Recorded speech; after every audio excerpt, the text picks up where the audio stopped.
Assalamualaikum warahmatullahi wabarakatuh. Selamat pagi anak-anak.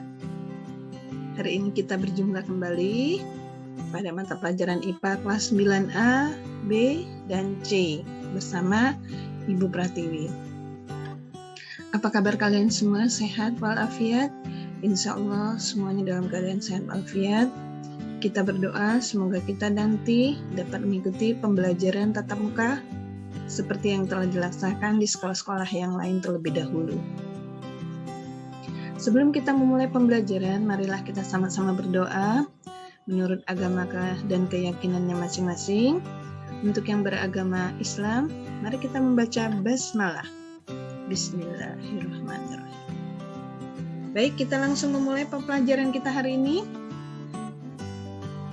Kalian masih ingat minggu lalu kita mempelajari apa? KD 3.2 tentang reproduksi pada tumbuhan dan hewan. Hari ini kita akan mempelajari pembelajaran pada KD 3.3 ya.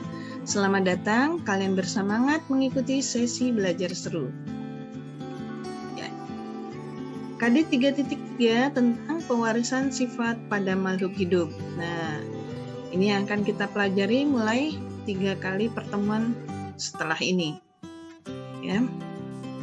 Mungkin kalian kalau mendengar kata-kata pewarisan, biasanya harta yang diwariskan. Siapa yang mewariskan? Orang tua kepada anak-anaknya. Nah, kali ini yang kita pelajari bukan harta yang diwariskan, tapi sifat dari orang tua kepada anak-anak atau keturunannya. Bagaimana mewariskannya? Mari kita mulai. Materi yang akan kita pelajari yaitu molekul yang mendasari pewarisan sifat.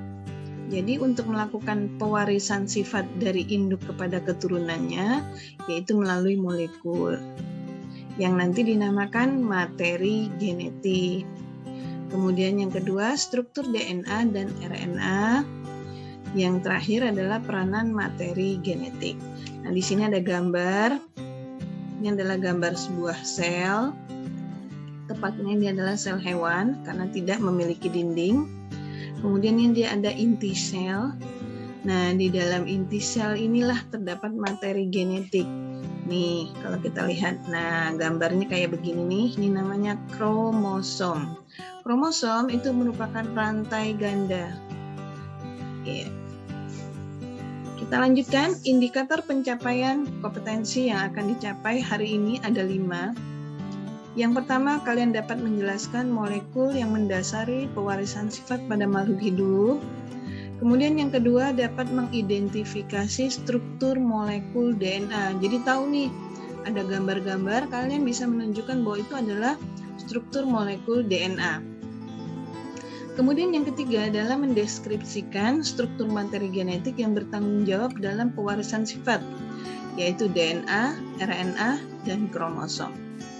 Yang keempat adalah menganalisis hubungan antara kromosom, DNA, gen, RNA, dan karakteristik makhluk hidup. Yang kelima, menjelaskan peranan materi genetik dalam penentuan sifat makhluk hidup itu sendiri. Kita mulai, yang pertama adalah materi genetik.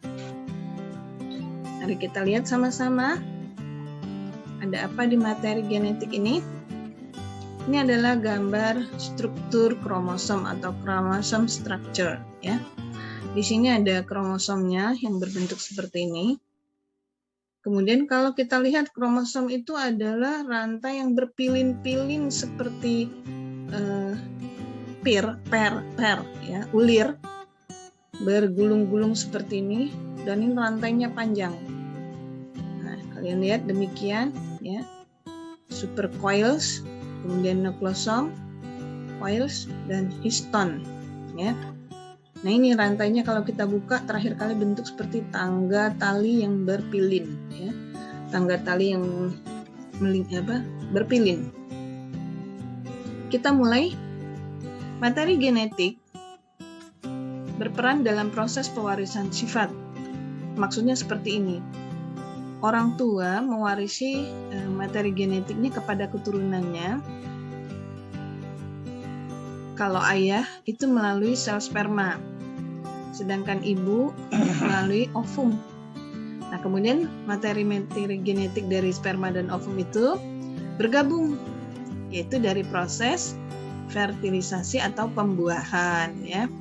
Maka sifat keturunannya nanti anak-anaknya biasanya ada yang sedikit sifat ayahnya, ada yang sebagian lagi sifat ibunya. Tidak 100% ayah atau tidak 100% ibu. Jadi sifat ayah dan ibu ada pada diri anak tersebut. Kemudian kita lihat berikutnya, pada materi genetik itu molekul utama yang menyusun materi genetik adalah asam nukleat. Asam nukleat itu ada dua macam. Yang pertama dinamakan DNA atau singkatan dari deoksiribonukleik asid, asam deoksiribonukleat, ya. Kemudian yang kedua adalah RNA, ribonukleik asid atau asam ribonukleat. Rantai DNA terdapat gen. Nah, ini yang paling penting. Jadi di dalam DNA di rantainya terdapat gen. Gen yaitu unit yang mempengaruhi sifat atau yang menentukan ciri dari setiap makhluk hidup itu. Jadi kalau misalnya kita ingin tahu ciri dari seseorang itu dari gennya. Oh, ini gen dari ayahnya nih yang banyak nih, atau ini gen dari ibunya.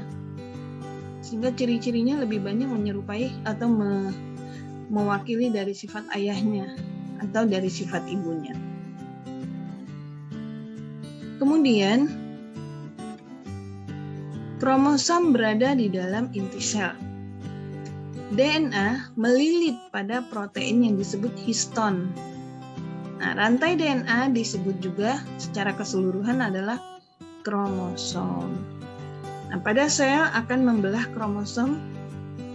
Dari sel yang sifatnya akan membelah, itu kromosom lebih mudah diamati. Kenapa demikian? Karena kromosomnya memadat, memendek, sehingga menebal dan mudah dilihat.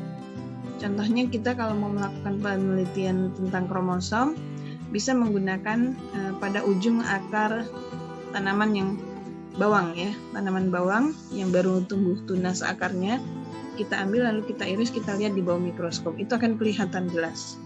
Nah, bentuknya seperti ini. Ada kromosom yang kita lihat. Ya, karena di sana ada terjadi pembelahan secara mitosis, ya. Masih ingat waktu kita awal pertemuan, ya, pembelahan ada dua macam, mitosis dan meiosis. Nah, kita lanjutkan. DNA dan RNA. Nah, di sini Ibu sudah ada dua gambar. Yang satu adalah rantai RNA, yang satu rantai DNA. Apa bedanya? Kalau rantai RNA cuma satu. Kalau ini ganda rantainya, yang berpilin membentuk double helix. Ini adalah DNA. Kemudian kita tahu DNA memiliki rantai ganda, tadi membentuk double helix. DNA disusun atas nukleotida. Nukleotidanya terdiri dari apa saja? Ada 4. Ada asam fosfat, gula, ada 3. Asam fosfat, gula, dan basa nitrogen. Gulanya di sini adalah gula deoksiribosa. Sedangkan basa nitrogennya dibagi menjadi 2. Ada yang tergolong purin, ada yang tergolong pirimidin. Yang tergolong purin itu adalah asam amino adenin dan guanin. Sedangkan yang pirimidin adalah timin dan sitosin. Sedangkan pada RNA, nukleotidanya ada asam fosfat, gula berbentuk ribosa, kalau tadi DNA gulanya deoksiribosa. Nah, basa nitrogennya berbeda. Kalau tadi ada timin, di sini ada urasil, sitosin, kemudian adenin dan guanin. Itu perbedaannya. Jadi di sini kemudian ada urasil pada RNA, sedangkan pada DNA adalah timin. Yang lainnya sama, sitosin, guanin, adenin, sama. Mereka punya tiga-tiganya. Jadi kesimpulannya RNA dan DNA strukturnya apa yang membedakan? Kalau RNA rantainya tidak ganda, sedangkan DNA rantai ganda sehingga dinamakan double helix ya. Kemudian basa nitrogen pada RNA tidak ada timin, yang ada urasil. Sedangkan kalau pada DNA yang ada timin, tidak ada urasil. Gula pada RNA dinamakan gula ribosa. Sedangkan gula pada DNA yaitu gula deoksiribosa. Itu perbedaan struktur DNA dan RNA. Selanjutnya yaitu mengenai peranan materi genetik. Gen sebagai materi genetik dalam menentukan sifat, ada yang bersifat dominan dan ada yang bersifat resesif. Gen yang dominan karakternya itu biasanya menutupi atau mengalahkan karakter lain. Nah, untuk menyatakan bahwa dia dominan, biasanya kalau kita menuliskan dalam nanti pada saat melakukan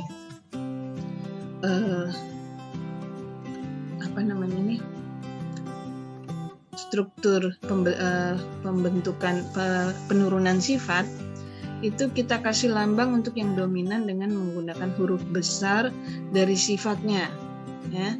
Sedangkan yang resesif adalah bagian yang dikalahkan atau yang ditutupi, maka kita menggunakan lambang huruf kecil.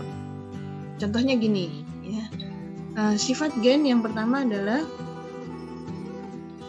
misalkan bunga. Bunga itu ada gen yang berwarna merah, ada gen yang berwarna putih. Gen merah ini adalah dominan ternyata, sehingga dia menguasai dari yang lainnya.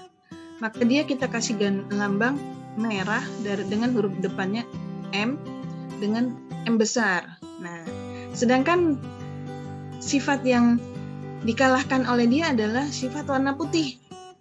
Kita tidak menggunakan lambang huruf P, tapi menggunakan M kecil yang menyatakan bahwa dia adalah resesif atau yang dikalahkan. Nah, ini materi genetiknya. Nah, variasi bentuk gen ada yang M besar, M kecil, atau misalnya warna kuning, warna hijau, K besar, K kecil. Nah, itu adalah warna merah, putih, kuning, hijau, panjang, pendek. Itu kita katakan alela. Ya, namanya apa? Alela. Alela itu adalah variasi bentuk alternatif gen. Ada yang daun berwarna hijau atau daun hijau muda misalkan, atau buahnya buah bulat atau buah keriput dan sebagainya. Kemudian sifat. Nah, sifat yang muncul yang mudah dilihat oleh kita, tadi Bu udah mengatakan bunganya warna merah. Warna yang merah itu bisa dilihat oleh mata. Maka sifat inilah yang dinamakan sifat fenotip ya. Artinya sifat atau ciri yang bisa dilihat langsung morfologinya oleh mata kita. Sedangkan ada informasi genetiknya. Tadi kita katakan merah itu dikarenakan adalah gen M, gen merah. Nah, gen M besar. Nah, kita katakan itu adalah sifat dari genotip yang menyatakan informasi genetiknya. Bisa juga M kecil atau M besar M kecil, dan nanti kita pelajari selanjutnya. Jadi kalau menyatakan lambang itu adalah lebih cenderung kepada genotipnya. Sedangkan kalau misalnya batang tinggi, batang pendek, itu berarti menyatakan sifat fenotipnya yang ditampakkan atau yang dimunculkan dari makhluk hidup tertentu. Nah, ini Ibu ada lembar kerja. Nanti kalian kerjakan di buku catatan kalian berdasarkan buku paket, acuannya. Kemudian kamu kirim ke GCR Ibu, yaitu IPA kelas 9A, 9B, atau 9C tergantung kelas kalian. Soal nomor 1 adalah jelaskan tentang materi genetik yang kamu ketahui, ya. Yang tadi baru dijelaskan. Kemudian yang kedua, jelaskan perbedaan struktur DNA dan RNA. Tadi ada 3, ya.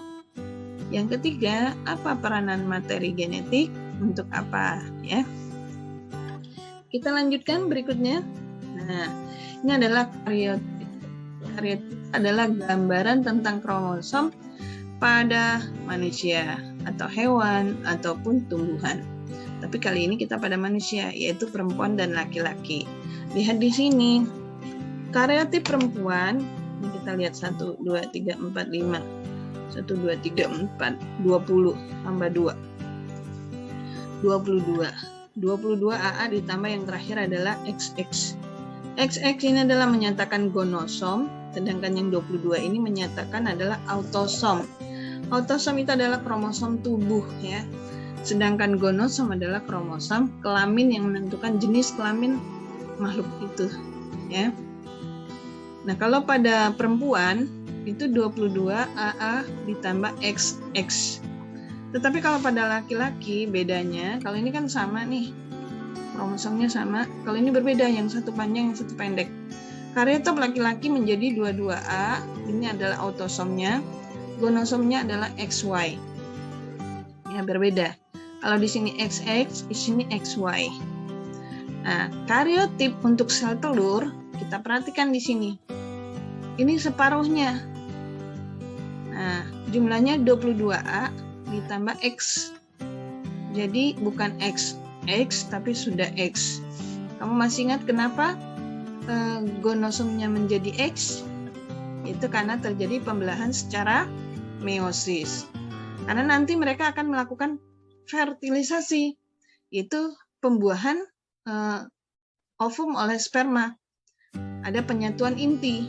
Akibatnya mereka akan menyatu kromosomnya. Makanya harus menjadi haploid, ya, setengahnya. Nah, sekarang kita lihat nih. 22A ditambah Y, atau bisa 22A tambah X. Karena kan tadi asalnya dari laki-laki itu bisa X, bisa Y. Tapi kalau perempuan hanya satu pilihan, X. Makanya kalau X ketemu X, anaknya pasti perempuan. Tapi kalau X ketemu Y, itu adalah laki-laki. Ini maksudnya, ya. Jadi gonosom, kromosom gonosomnya itu menentukan jenis kelamin. Sedangkan autosom yang jumlahnya lebih banyak itu untuk menyatakan sifat-sifat yang lain selain jenis kelamin, ya. Bisa warna rambut atau jenis rambut, keriting lurus misalnya, atau juga bisa kulitnya hitam, sawo matang, kuning langsat dan sebagainya. Nah, diploid ini maksudnya kan masih ingat kemarin berpasangan, ya. Jadi kromosomnya berpasangan. Sedangkan yang haploid dia tidak lagi berpasangan. Kenapa? Karena sudah melakukan pembelahan secara meiosis. Kemudian nanti mereka akan saling bertemu sehingga bergabung lagi pada saat fertilisasi menjadi diploid kembali. Ya. Nah, ada soal berikutnya lagi atau latihan mandiri untuk kalian. Tadi ada 2 berarti, ya.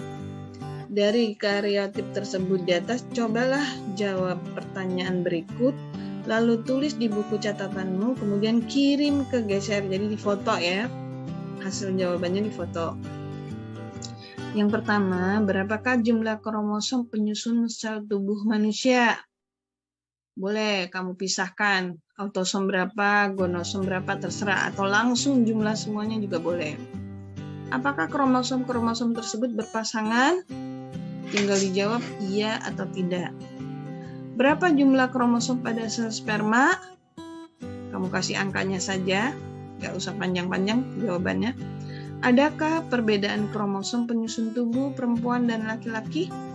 Nah, kalau misalnya kamu jawab ada apa perbedaannya? Kalau jawab tidak, ya nggak usah dikasih alasan. Apakah kromosom sel sperma dan sel ovum dalam keadaan berpasangan? Kamu jawab jawabannya yang tadi, ya. Cukup, Ibu kira? pertemuan kita hari ini. Sampai ketemu lagi. Insya Allah kita akan melakukan tatap muka supaya pembelajaran kita lebih interaksi. Ibu mohon maaf kalau ada yang tidak berkenan. Tetapi harapan Ibu, walaupun kita cuma bertemu sebentar, semoga memberikan makna buat kalian dalam pembelajaran. Terima kasih sudah hadir dan terima kasih sudah menyerahkan tugasnya dalam pembelajaran ini. Akhir kata, Ibu ucapkan wassalamualaikum warahmatullahi wabarakatuh. Alhamdulillahirabbil alamin.